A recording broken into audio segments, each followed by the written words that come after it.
Morning বন্ধুরা, কেমন আছো? আশা করছি তোমরা সুস্থ আছো এবং ভালো আছো। তোমাদের আশীর্বাদ ও ভালোবাসা আমি এবং আমার পরিবারের প্রতিটা মানুষ ভালো আছে।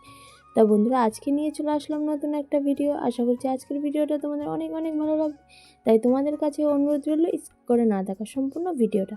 আজকে সকাল সকাল যখন ঘুম থেকে উঠি না, দেখো পুকুরের মাঝখানে মাছগুলো এখন যেহেতু মানে গরম পড়া শুরু করেছে, আর প্রত্যেক দিন কিন্তু এই মাছগুলো জলের উপরে দেখো কি সুন্দর খেলা করছে। আর সকালবেলার পরিবেশটা তো দেখতেই পাচ্ছ কত ভালো লাগে। সত্যি কথা বলতে এখানে আসার পরে না আমার সত্যি খুব সকালের পরিবেশটা এত ভালো লাগে। আর চারিদিক হালকা হালকা কিন্তু এখনও কুয়াশা পড়ে। সেই সকালবেলা ঘুম ভাঙলে সত্যি খুব মনটাও খুব ভালো হয়ে যায়। সকালবেলা উঠে আগে রেডি করে নিয়েছি মেয়েকে, নিয়ে এখন স্কুলে দিয়ে আসতে যাচ্ছি। আর যাওয়ার সময় দেখছি গাছে অনেক ফুল ফুটেছে, তাই সেইগুলো বাড়িতে এসে তারপর তুলবো।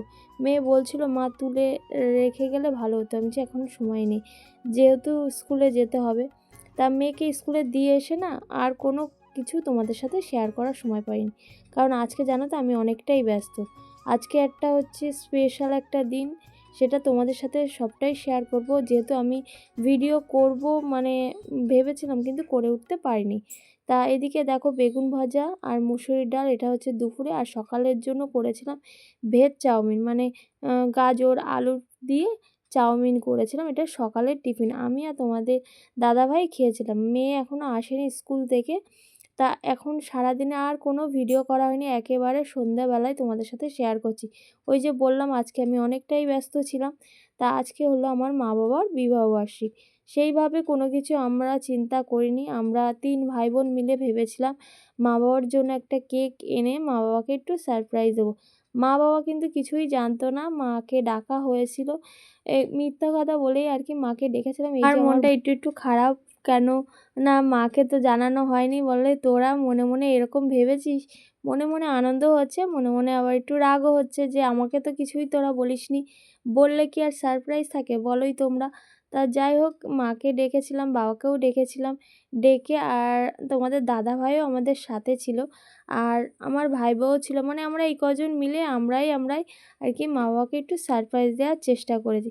কি বলো তো, ছোটো ছোটো আনন্দ না সেইভাবে কিছু না করতে পারলেও অনেকটাই ভালো লাগে। কারণ যাদের জন্য এই পৃথিবীতে আসা, তাদের জন্য যদি কিছু করতে পারি, মনে করব না তাদের কে পেয়ে আমরা অনেকটাই খুশি। জানি না কতদূর কী করতে পারবো।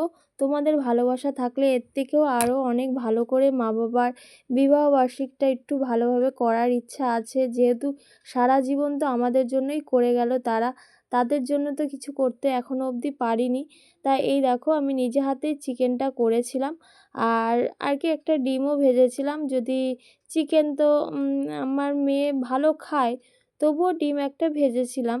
আর এদিকে ছিল তোমার রাইস। এটা হলো সাউথ ইন্ডিয়ান রান্না, এটাকে হায়দ্রাবাদি রাইস বলে। তা হাজব্যান্ড যেহেতু রান্নার কাজ জানে, ওর জন্য ভাইরা খেতে চেয়েছে, ওর জন্য একেবারে এই দিনই করে ফেলেছি। যেহেতু সারাদিন আমি কোনো ভিডিও তোমাদের সাথে শেয়ার করিনি, বিশ্বাস করো খুবই ব্যস্ত ছিলাম, সেজন্য শেয়ার করতে তোমাদের সাথে পারিনি। যেটুকু করেছি সেটুকু তোমাদের সাথে, যেটুকু পেরেছি সেটুকু তোমাদের সাথে শেয়ার করেছি। আর হয়েছিল চাটনি ছিল, এটা আগের দিন করা ছিল সেটুকু ছিল। আর পাঁপড়টা আজকে ভেজেছি, পায়েসটাও করেছি, আর ছিল মিষ্টি। এই যে, তা যাই হোক বন্ধুরা, আজকে সারাদিনে এই ছিল আজকের ব্লগ। তা তোমাদের কেমন লাগলো অবশ্যই কিন্তু কমেন্ট করতে ভুলবে না। আর যদি আমার ভিডিও ভালো লাগে অবশ্যই আমার চ্যানেলটাকে সাবস্ক্রাইব করে লাইক কমেন্ট শেয়ার করতে ভুলবে না।